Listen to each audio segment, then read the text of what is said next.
poète éminent, n'est-ce pas, qui a obtenu tous les prix qu'on pouvait obtenir avec sa poésie, sauf le plus important, que peut-être qu'il n'obtiendra pas et que j'espère qu'il obtiendra. C'est le Nobel, c'est tout. Roman, nouvelle, poésie, théâtre, conte. Parce que les écrivains ont le pouvoir de réinventer le monde. Des fous et des dieux. Un podcast pour dire le monde avec Marc Sonirico sur Palm Magazine. Bonjour à tous, nous sommes très heureux de vous retrouver pour le deuxième numéro de la série d'hommage au poète haïtien Anthony Phelps.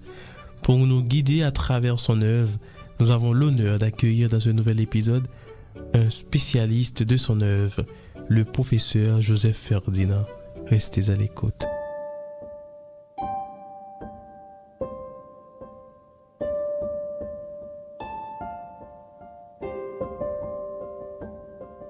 Si triste est la saison qu'il est venu le temps de se parler par signes. Immobile comme un pieu enfoncé dans le sable, je porte en moi la densité de la nuit, et des insectes font l'amour sur mes mains inutiles. Si triste est la saison qu'il est venu le temps de se parler par signes. Le langage des yeux s'enrichit chaque jour. Un geste de la main dit plus long qu'un discours. Et pour rêver ma vie au tranchant du sommeil à la doublure de ma tête, j'aurais cousu mes épisodes les plus beaux. Mais l'amour m'aimait triste. Les écarts de la souffrance écailleront le rêve. Ah, quand éclatera le bourgeon sous le poids de l'abeille? Je veux entendre le sang de ma terre marcher dans les caféiers aux fleurs blanches. Je veux entendre geindre le vent blessé dans les canets. Coupantes sont les feuilles de la canne à sucre.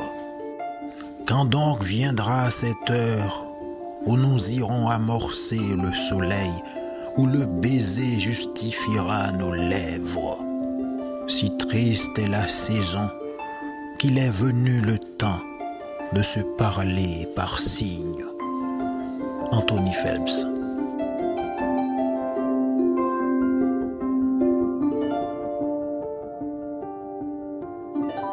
Bonjour Joseph Ferdinand, vous êtes professeur d'université, vous aviez écrit un livre sur Anthony Phelps titré Écriture de l'exil, lecture d'Anthony Phelps, publié en 2010 aux éditions de l'Université d'État d'Haïti.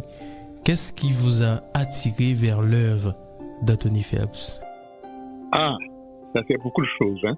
Et il y a tant de choses à dire à propos de l'œuvre d'Anthony Phelps, il faudrait beaucoup de temps pour en parler. Hein. Ce qui m'a attiré, c'est ce que l'œuvre présente d'abord, son caractère élevé. Le poète, d'ailleurs, il n'est pas seulement poète, il est aussi romancier. Le poète, dès le début, s'inscrit dans une option poétique, dans une esthétique qui n'est pas terre à terre. Ça m'a beaucoup frappé. Et il y a tant de choses quand on parle de la poésie d'Anthony Phelps. Les thèmes, son anti-duvalierisme et de ma génération, ça c'est de ma génération. Nous sommes de la génération des années 60. Alors, vous savez très bien que durant cette génération, on avait le désir, de changer le monde. Le monde, jusqu'alors, subissait encore l'influence de la mentalité de la guerre. Et c'était un monde rude, sec, brutal. On devrait introduire un peu de générosité dans cette façon de voir le monde. Et c'est à cette tâche que la génération des années 60 va s'attacher, va s'atteler. Donc je me retrouve dans cette poésie, dans l'écriture d'Anthony Phelps. Il y a aussi le fait que nous vivions, nous autres, de l'époque, une autre violence. Aujourd'hui, vous connaissez la violence des gangs, gouvernement, des gangs associés au gouvernement, toutes sortes de choses. À notre époque, il y avait la violence de la dictature. Avec notre mentalité des années 60, on ne pouvait pas se taire, on ne pouvait pas regarder faire et ne rien dire. Et Phelps se trouvait alors dans un dilemme, et c'est ce que j'admire chez lui, la façon dont il va sortir de ce dilemme. L'école haïti littéraire avait ses principes. La poésie devait être quelque chose d'élevé, de très haut. L'écriture devrait être d'une noblesse sans tache. Les thèmes ne devaient plus relever de l'influence de la négritude, de l'indigénisme qu'il y avait quoi à l'époque. Et je me rappelle, j'avais demandé au poète Rignor Bernard, qui est de plusieurs générations avant nous, quelle était sa lecture favorite, qui exerçait de l'influence sur son écriture. Il m'a répondu sans hésiter, Prasmas, ainsi parla l'oncle. Et nous étions à une époque où il fallait dépasser sans rien renier de ce qu'il y a de vrai et de noble dans l'écriture de Prasmas. Nous étions une génération où cela devait se dépasser. Et c'est ce que la génération de Phelps va faire dans Haïti littéraire. La poésie ne devait plus être quelque chose qui s'occupait uniquement de ce qui se passait dans la réalité. La poésie devait monter très haut. Cela constituait un conflit entre le désir du poète de produire une écriture élevée dans le sens de l'écriture qui avait cours à la fin du XIXe siècle en France. Et c'est là que la génération de Phelps retrouvait son influence, retrouvait ses maîtres. Je peux dire, c'est Valéry, c'est Mallarmé, surtout Saint John Saint-Bert est du XXe siècle. Lui. Vous vous rappelez cette citation de Mallarmé, c'est avec des mots qu'on fait un poème. Le conflit s'installe dans la poésie de Phelps entre la forme et le fond. Comment joindre les deux dans une harmonie d'ensemble? C'est ce que Phelps va faire dans son œuvre. Et il aurait pu, dès le début, quand son œuvre va se distinguer en deux parties. Première partie qui est l'homme, la poésie au service du poète et de l'humain. Et dans une deuxième partie, ce sera la poésie au service de la poésie. Alors, dans cette première partie, nous parlons de Phelps. Ce qu'il va faire maintenant, c'est de trouver les voies pour concilier ce besoin de parvenir à un langage élevé, noble, loin des turpitudes de l'existence, et l'impossibilité de fermer les yeux sur ce qui se passe autour de lui. Nous sommes de la génération des années 60. Si tu ne dénonces pas l'injustice, c'est que tu fait partie de ceux qui commettent cette injustice. C'était l'adage, c'est encore l'adage. On ne pouvait pas ignorer ça à notre époque.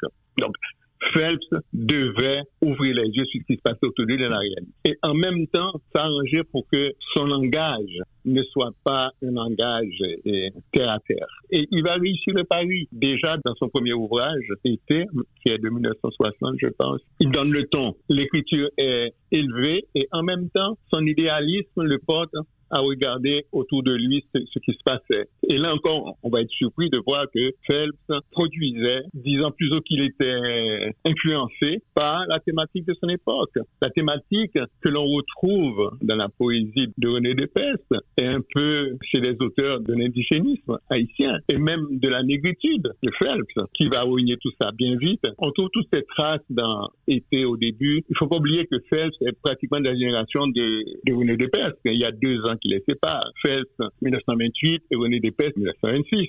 Mais Phelps va s'écarter de cette voie très très vite pour entrer dans ce qui va constituer vraiment le caractère de son écriture. Une écriture qui commence, enfin avant l'exil même, mais qui va mûrir durant le temps de l'exil. C'est pas la peine de revenir sur les détails qui ont conduit Phelps en exil, tout le monde le sait, il a été arrêté, il a eu la chance de ne pas être bastonné en prison, et puis sage, il est parti en exil.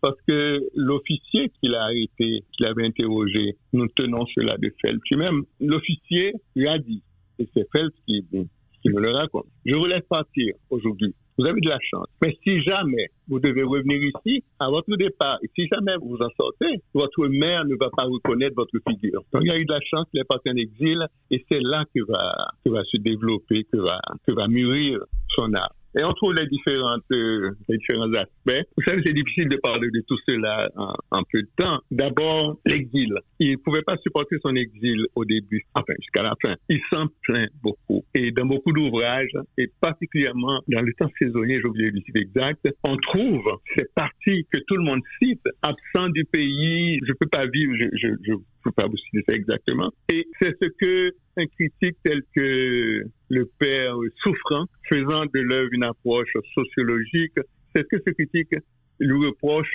vertement et sans raison, je dirais. Le père Souffrant écrit que Phelps ne se sent pas à l'aise en exil, qu'il veut rentrer dans son pays parce qu'il a des privilèges en Haïti, en tant que ce qu'il est, et appartenu à la classe bourgeoise, il faut le dire aussi, étant mulâtre. Alors, il ne se parlait de vivre au milieu de ce petit peuple qu'il côtoie en exil.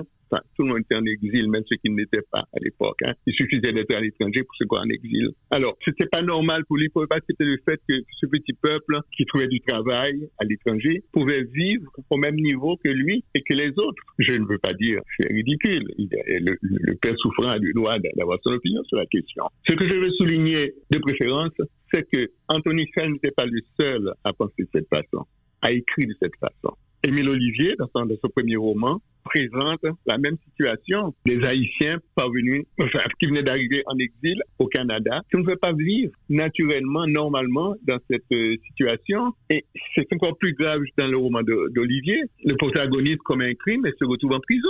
Felsi, il vous déclare, c'est difficile pour moi d'accepter l'exil, je ne peux pas composer mon œuvre en exil. Il me faut me sentir de ma Port-au-Prince, ma ville natale, ma ville, Port-au-Prince, ma ville. Je pourrais même ajouter que c'est un phénomène plus ou moins universel qui ne concerne pas seulement les Haïtiens. Une écrivaine sénégalaise, Fatou Diom, qui vit à l'étranger, qui ne se croit pas en exil, mais qui a choisi de déménager en France, elle s'exprime avec les mêmes expressions que nous retrouvons dans la poésie de Phelps, s'agissant de la difficulté d'être en exil. Alors, vous comprenez la critique du père souffrant a quelque chose de méchant en elle. Et je ne crois pas qu'il soit vraiment méchant, mais la critique elle-même, elle n'est pas juste. Et puis, c'est de ne pas connaître le personnage, plutôt un personnage généreux qui reconnaît certes son origine, qui n'abjure pas son origine, mais qui n'a jamais pris parti contre le peuple, contre les vote people, par exemple. C'est lui qui le premier a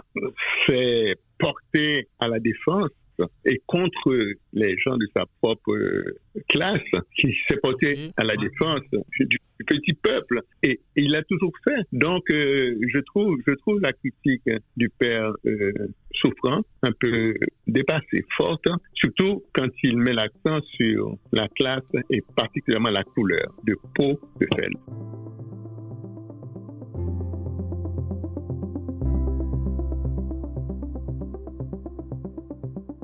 S'il n'était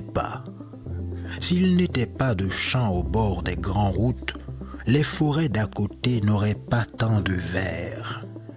S'il n'était pas de pleurs dans tes yeux de velours, ta main qui bouge dans la mienne ne tressaillerait pas.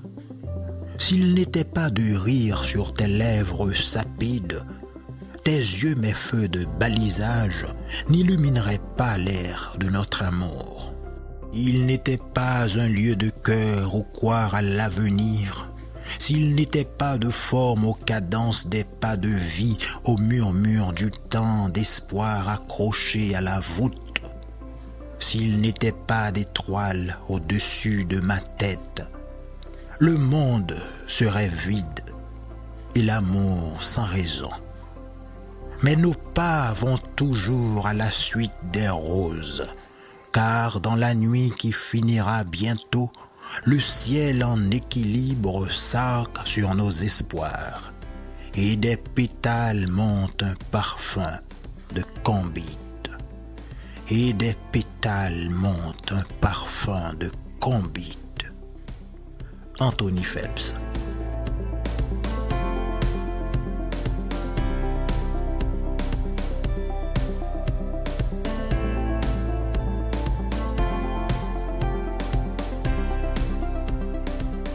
Quand on parle d'Anthony Phelps, on parle rarement de ses romans comme Moins l'infini, publié en 1973, Mémoire en Colin Maillard, publié en 1976, et La contrainte de l'inachevé, publié en 2016.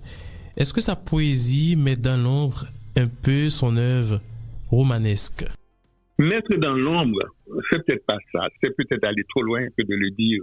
Il est certain que ce qui frappe d'abord chez l'écrivain, c'est sa stature de poète. C'est un poète éminent, n'est-ce pas, qui a obtenu tous les prix qu'on pouvait obtenir avec sa poésie, sauf le plus important, que peut-être qu'il n'obtiendra pas et que j'espère qu'il obtiendra. C'est le Nobel, c'est tout. Donc c'est une poésie distinguée, reconnue. Oui, mais on cite toujours ses poèmes, on lit toujours ses poèmes, mais pas vraiment de romans en Haïti. On ne parle pas vraiment de ses romans. Que dire? Ces romans ont un style particulier. D'ailleurs, dans beaucoup de ces romans, on retrouve le prolongement de sa poésie au niveau du langage. Maintenant, Phelps n'est pas naturellement romancier, je dirais, comme Jean Taudchamp, par exemple, comme, pas les romanciers qu'on a aujourd'hui, Trouillot, les deux Trouillot, et puis les autres, les femmes qui brillent dans le domaine romanesque aujourd'hui en Haïti. Non. Et puis Phelps s'est mis au roman parce qu'il voulait le faire, parce qu'il voulait faire l'expérience. Maintenant, il ne faut pas mettre de côté immédiatement la valeur des romans de Phelps. Si on analyse bien ces romans, ce qui me plaît à moi, n'est-ce pas, personnellement, ces romans, et dans tous, c'est pareil. Phelps présente ces héros comme des hommes, c'est-à-dire qu'ils réagissent avec toute la faiblesse que nous possédons en tant qu'hommes. On s'attend, il y a ce courant qui reconnaît aux héros romanesques toutes les vertus et toutes les qualités dès qu'il s'agissait de défendre une cause, et puis le personnage devenait un saint immédiatement, pas dans les romans de Phelps. Phelps présente son roman avec ses personnages, avec toutes leurs faiblesses d'hommes, toutes leurs qualités, toutes leurs faiblesses aussi. Il n'y a pas de personnage robot. Exemple, dans Moins l'infini, l'objectif de la lutte est juste, mais qu'est-ce qui se passe? Des déceptions, des trahisons, des emprisonnements. Dans Kolemaya, Claude, le protagoniste essentiel, et le protagoniste principal, qu'est-ce qui arrive? Il est arrêté, torturé. C'est un homme. Sous la torture, il trahit son idéal, il parle. Ça aurait été tellement plus facile pour vous faire dire que ce héros a su résister. Il n'a pas desserré les dents, malgré la torture des tontons Macoute. Non, c'est un humain, il parle. Est-ce qu'il trahit sa cause parce qu'il a parlé? Je ne sais pas. Maintenant, ça c'est autre chose. Le dernier roman est la complainte de l'inachevé. Ça fait couler beaucoup d'encre. Beaucoup d'encre. Parce qu'on n'a pas compris ce roman vraiment. Enfin, de mon point de vue, c'est qu'on n'a pas compris ce roman. Beaucoup de lecteurs, c'est un défaut que l'on reproche à beaucoup de lecteurs. Ils lisent le roman comme si les personnages étaient des reproductions, comme on dit, des photocopies de l'auteur. Il y a toujours une différence entre l'auteur et les personnages qu'il invente et qu'il place dans son roman. Est-ce que vous pensez que tout ce que la Ferrière dit de sa famille est vrai? Est-ce que Da a existé telle qu'elle est représentée dans le roman de la Ferrière? J'aurais pu dire la même chose des tantes et de ceci et de cela. Non. Dès qu'on se met à écrire, on trahit sa réalité. On change, on invente. Cela dit, il y a toujours une trace d'autobiographie dans tout ce qu'on écrit. Genot disait que tout ce que le romancier écrit, c'est toujours de l'histoire personnelle. Il y a toujours des traces d'autobiographie. Est-ce qu'il y a des traces de biographie dans ce roman de Phelps? Bien sûr, comme on trouve dans la plupart des romans, et pas seulement les romans haïtiens. Est-ce qu'il faut croire que le personnage de ce dernier roman, La contrainte de l'inachevé, Simon Laubier, est-ce que c'est Anthony Phelps lui-même qui va renier son pays, qui va non seulement renier, mais lancer toutes sortes d'insultes à ce pays qu'il ne reconnaît plus et qui ne le reconnaît plus non plus? Non, une œuvre de création reste pour moi une œuvre de création. Je vois ce roman aussi comme, c'est l'interprétation que j'ai donnée dans mon livre, comme une façon pour l'écrivain de rompre avec une certaine esthétique qu'il a pratiquée pendant longtemps.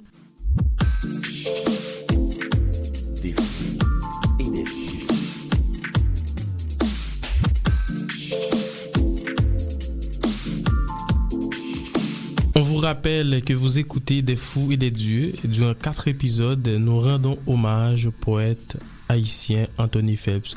Avec nous au téléphone, le professeur Joseph Ferdinand. Joseph Ferdinand, on sait que le choix serait difficile, mais je crois que tous les écrivains ont une porte d'entrée. Quelles sont les œuvres majeures d'Anthony Phelps que vous recommanderiez? Bon, c'est difficile. Parmi les œuvres d'Anthony Phelps, dans la poésie d'abord, on ne peut pas ignorer Mon pays que voici. Et c'est là pour différentes raisons. Tout le monde considère ce poème comme un chef-d'œuvre. Si vous avez lu l'ouvrage critique de Jenner Desroches, je ne me souviens plus du titre, il reconnaît qu'il s'agit là d'une œuvre géniale. Et Jenner n'est pas un critique facile, complaisant. Non. Et personne, jusqu'aujourd'hui, n'a dit le contraire.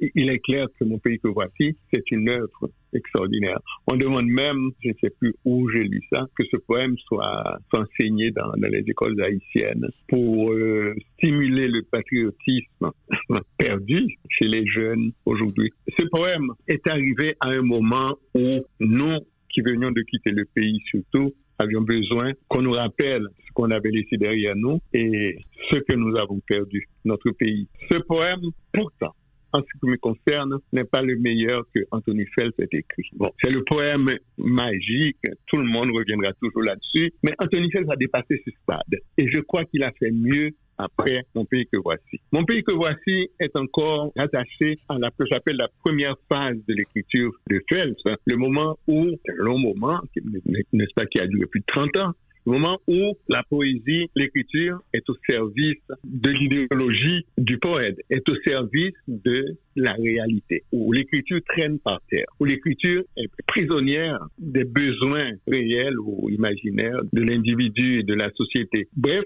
l'écriture est en prison, en quelque sorte.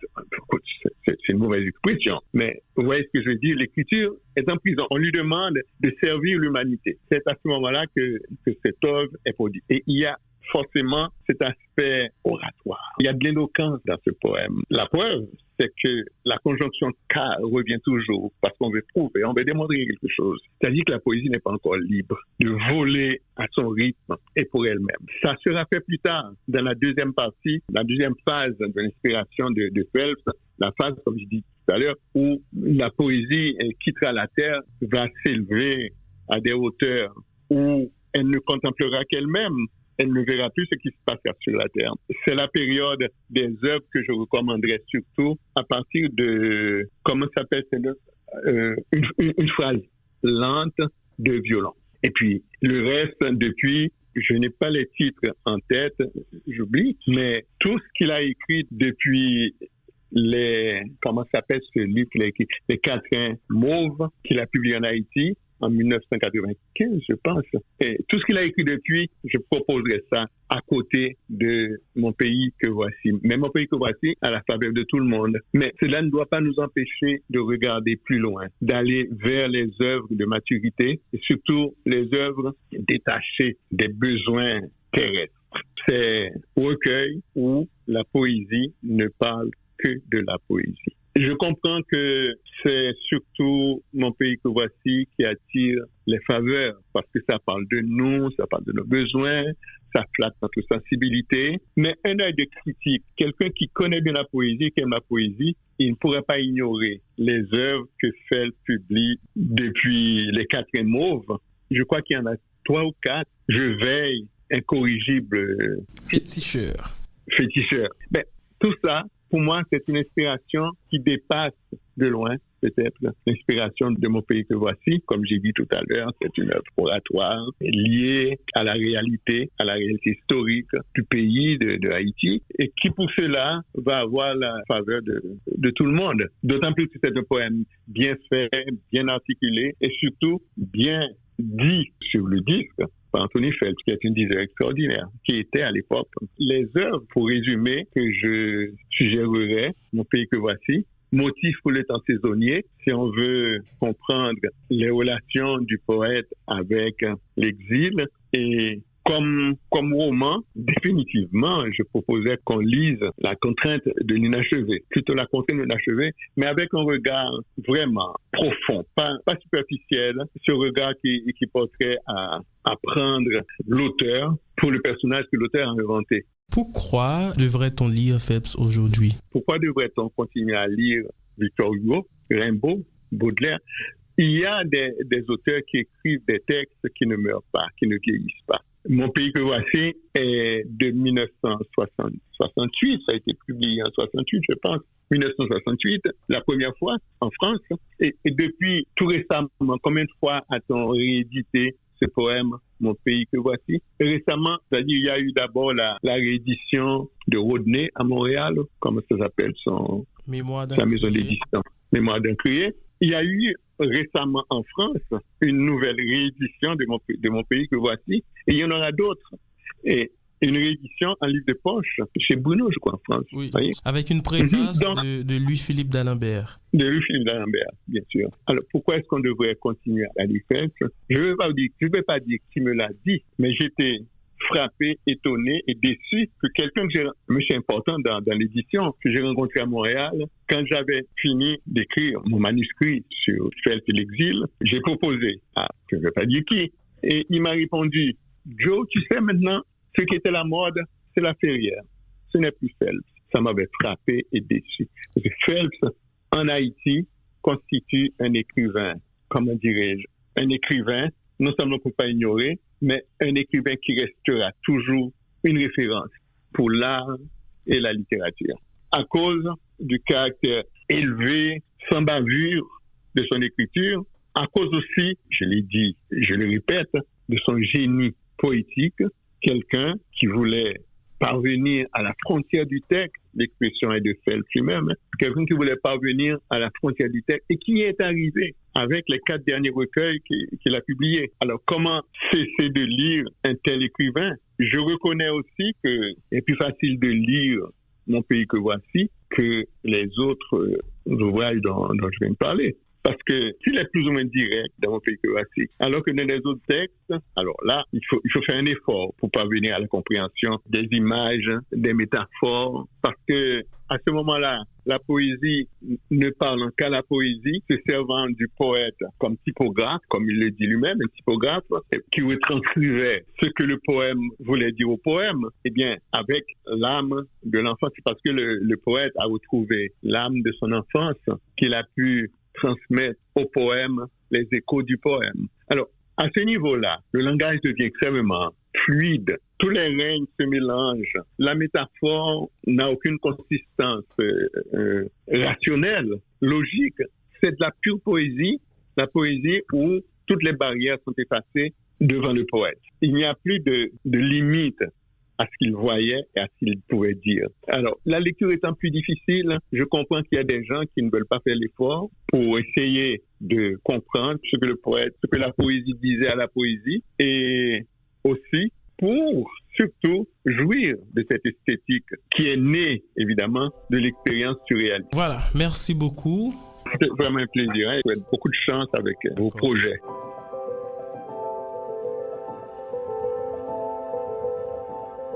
Et pour ne pas mourir, mon poème a gardé la couleur de tes yeux, ni miroir, ni bleu. J'ai la peau de mes joies et les mains de ma peine. Mon poème s'écrit dans le ton de ta voix, ni grave, ni aigu. Et pour ne pas mourir, je retourne à la graine. Il suffit de si peu pour une fausse note. Il suffit de si peu pour féconder les fleurs. Mon poème a gardé la chaleur de ta chair, ni blanche, ni noire. J'ai les cheveux du souvenir, le regard de l'absence. Mon poème est construit à ta taille parfaite, ni grande, ni petite. Et pour ne pas mourir, je retourne à la graine. Anthony Phelps. Merci, c'était avec nous le professeur Joseph Ferdinand, spécialiste de l'œuvre d'Anthony Phelps. On vous donne rendez-vous pour un prochain épisode. Vous venez d'écouter Des fous et des dieux. Présentation Marc Sonny Rico. Réalisation Ritza Marom Zitren et Marie-André Bélange.